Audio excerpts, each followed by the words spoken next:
so this is all useful, but what do you do about it? Right? How do you actually bring these concepts home? How do you build communities of trust and practice within wherever you are, so that you can have a safe space to build your ideas into real companies, right? And so I wanted to talk a little bit about trust and how we actually build trust and communities of practice, kind of regardless of culture or anything else. There's this really, my previous background was actually as a genetic engineer and geobotanical field ecologist, and I have a strong passion for neuroscience as well. And so there's a really interesting concept called the neuroscience of relationship building. And there's actually a very distinct neurological pathway that we go through when we build trust with another human being. And I'm going to use the term intimacy, but what I mean by that is being intimate in terms of sharing an emotional connection, sharing thoughts, ideas, not deeper intimacy than that. And how this process works is, number one, you have to make time for each other. If you don't make time to be with one another, you can't begin the process. This is why you'll see examples of people saying, oh, well, my dad never showed up to my baseball games, but he bought me a bike, but it didn't feel the same. Because at the end of the day, nothing replaces choosing to spend time with another person. And that can be over Skype. Our brains actually don't really know the difference. It's okay. The second is, when you are together, finding an emotional connection, finding a shared experience that you've had with another person. Finding a shared passion or a value that you both care deeply about, a topic that you care deeply about. Once you've found that emotional connection, you start laying a new pathway so that every time you see that person, you're going to spark around that emotional connection. The final piece is you have to make a promise. And what's really funny is most people think that these have to be big promises. I promise to get you an investor. Or I promise that I'm going to deliver that fellowship, or I promise that I'm going to get you that new car. Our brains don't know the difference. The promise can be, I'm going to bring you a pen in 5 minutes. I'm not kidding. So long as you actually deliver on that promise, the brain will finish the pathway and say, oh, okay, this is now a person I can trust. And what starts as this triangle is actually... So you have time, connection, and a promise. And when you move through these, you actually start moving upwards in a spiral, like that. So for each time you complete that circuit of making time with one another, finding a new emotional connection. Oh, I didn't know you also love dogs. That's great. I didn't know you also care passionately about delivering sustainable water or energy to this community. You will keep moving up these rungs, and each of these rungs is what moves us from an acquaintance or stranger to someone who's a friend, to someone who's a partner or collaborator. This is how we actually build trust neurologically. So when you are building a community of practice, no matter where you are at the time, you could have just landed in a new city, you can use this as a framework for starting to build relationships with other people. This is not enough, though. It's only what can get it started. And people fundamentally do have to keep their promises, even if they're small. They still actually have to deliver on their promises. Otherwise, this breaks, and you stop moving up. And if there's a repetition of not delivering on promises, you actually start regressing, and you start considering that person more and more of a stranger, or more and more of somebody who is not of your tribe. So when you want to build this practice, I have found a tool like Meetup can be very useful. If you do something to bring people together around something that you are passionate about. I really want to better understand, machine learning. So I'm going to bring together people who are also passionate about machine learning. Or I really care about women's health issues. So I'm going to convene a group around women's health issues. Start with something that you are so passionate about that you won't be able to fake it. Because people can tell when you're pretending to be passionate about something. Then once you've done that, you actually have to be open to leading by sharing your own experience with the group.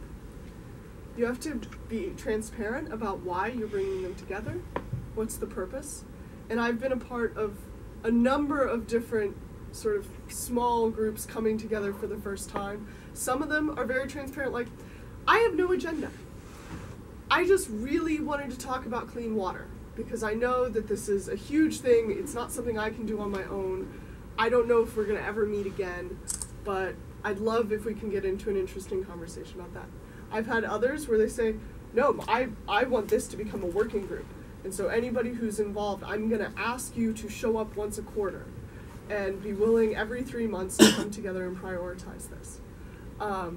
So long as you are honest and transparent about what your agenda is or your objective is for the group, you'll naturally filter out the people who don't buy in. And that's okay. It's okay if people don't come back, if that's not what they were wanting to sign up for. The ones who stay are the ones who matter. So finally, you need to... Can I interrupt? Please. Yeah, so we got 3 elements, which is time, connection, and promises, right? And promises is as a function of you and the consumer, right? So where do we focus more, like in terms of, I think the biggest challenge is the promise part. And you have time, you can create connections. Promise is the biggest one. So what I found to work in small groups around promises is to keep them achievable, so keeping them small. So, you know, if somebody takes a list of email addresses, hey, would you mind sending an email to the group? Would you mind creating a Google group? Would you mind finding one article about what we discussed tonight that you can post to the group when it goes up so that we have something to kick off the conversation? Would you mind bringing food to the next time we get together?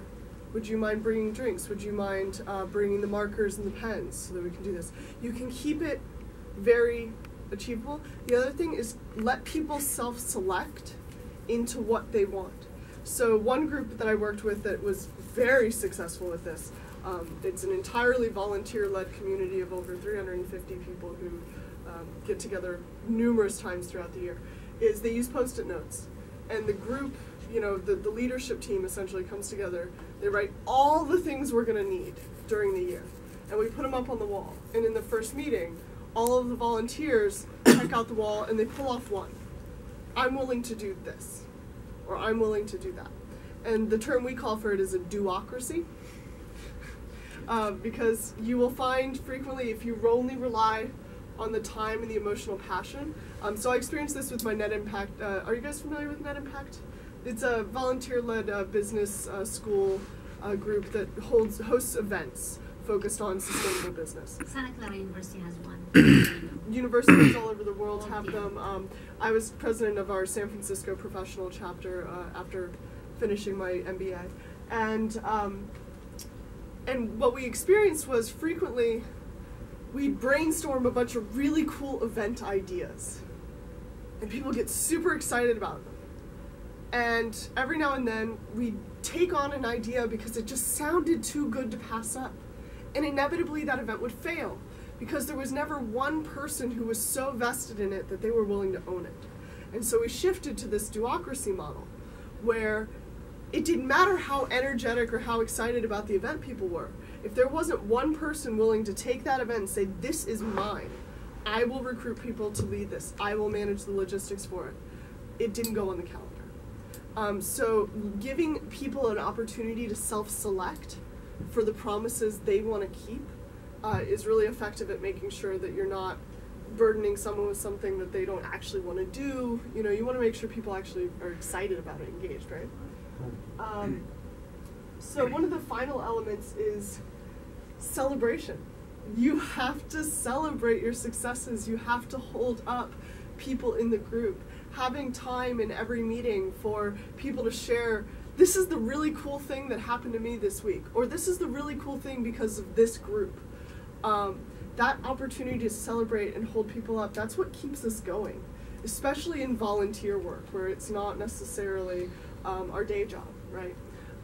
So those are a lot of the trust builders. There are some very specific things that can break trust and that can very quickly degrade those communities of practice. The first is when you see somebody who always blames others. And I'm sure you can quickly think of someone you've interacted with where nothing was ever their fault or their responsibility. Those people can be very toxic to a community of practice because they will never own their role in the group and how they actually impact the group. One of my professors always said that responsibility actually just means responding with your ability. And these are people who never felt like they had ability. And so it was always everyone else's fault. So being able to identify those bad actors very quickly, having honest and transparent conversations with them, and at the most extreme of examples, asking them to leave the community.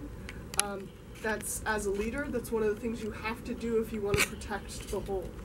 I always believe in giving somebody at least one extra shot and being honest with, hey, I've noticed this behavior. Here's some very specific examples of when that behavior has hurt the group. Are you willing to work on this? And if they are, work with them. But if they're not, sometimes there's no other choice but to ask them to leave. Another are people who jump to conclusions, who take one tiny little piece of information and then before you know it, they're on the other side of the room. They can be very dangerous to a community of practice because they tend to run very far with very little information and are frequently wrong. And for examples of where, you know, sharing your idea and other people run with it, these are the kinds of people who do that. Where they will share this to people outside of the group. They might not necessarily be willing to hold the confidentiality of the community if you've asked that of them. They might not necessarily be able to contribute as beneficial of ideas. So just being aware as a leader who's starting a community practice, when you encounter that person, same tactic. Talk to them about it. Give very specific examples of when you've seen them behaving in this way. Give examples of how that hurts the group. And then talk to them about whether or not that's something they want to change. Finally is others who, there's kind of two. One is, you know, people who don't show up. That's usually pretty obvious. People who don't feel or act engaged, people who don't deliver on their promises. They can pretty quickly create a norm within the group that these things don't matter. So just being aware of that. And then finally, those who don't value the concerns of others. So if somebody comes in the group and says, you know, I'm really concerned at the lack of women here. I don't feel like I'm part of a larger community of my peers. Can we do something to try to encourage more women to attend? If that person gets brushed over, oh, that's not actually that important. Women aren't actually interested in this topic, whatever. You're devaluing their you're devaluing their experience. And at the end of the day, you can't really judge another person's experience. There's facts that can be argued, but if somebody is saying they feel a certain way, being able to listen to that concern, make sure they're heard, make sure that you're willing to talk to them about, well, how might we do that? What would it look like? Are there other communities we could send our invitations to that might encourage more women to attend? If people see that you are willing to problem solve with them, that you hear their concern, you acknowledge their concern, you're willing to work with them on their concern, you like skyrocket up this chain because you have validated them as a person. And that's a really key element to building trust. Now, not all of these communities of practice include a confidentiality blanket, right? Some of these many meetups that you would go to are just about connecting about a really cool topic or idea that people are passionate about. But the ones that are the most powerful are the ones where you get people to agree to a silent tent. Anything said in this room stays in this room. Because that's when you really unlock the power of people being 100% honest with one another. I run a Women's Impact Investor Dinner. 8 of us every 3 months get together, and it's a silent tent. And that enables us to have conversations about our entrepreneurs we work with, about our investors. It's not complaining, it's not, it's not about talking bad about anyone else.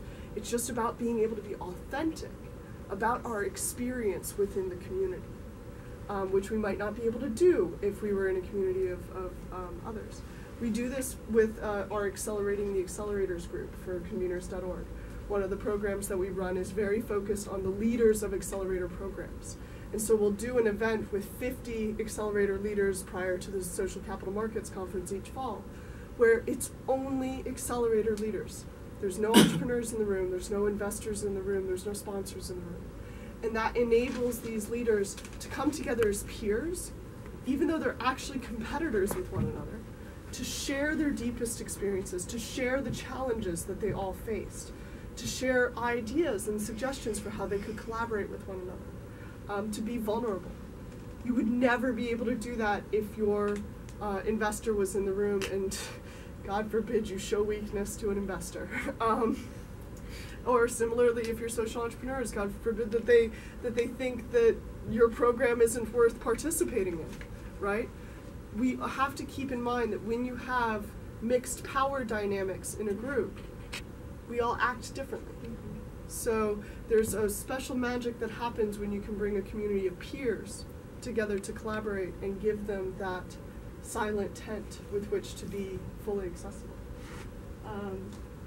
So I wanted to leave kind of the last 15 minutes for just a dialogue of, questions, thoughts, comments, how might you want to use the materials we talked about today in your communities of practice.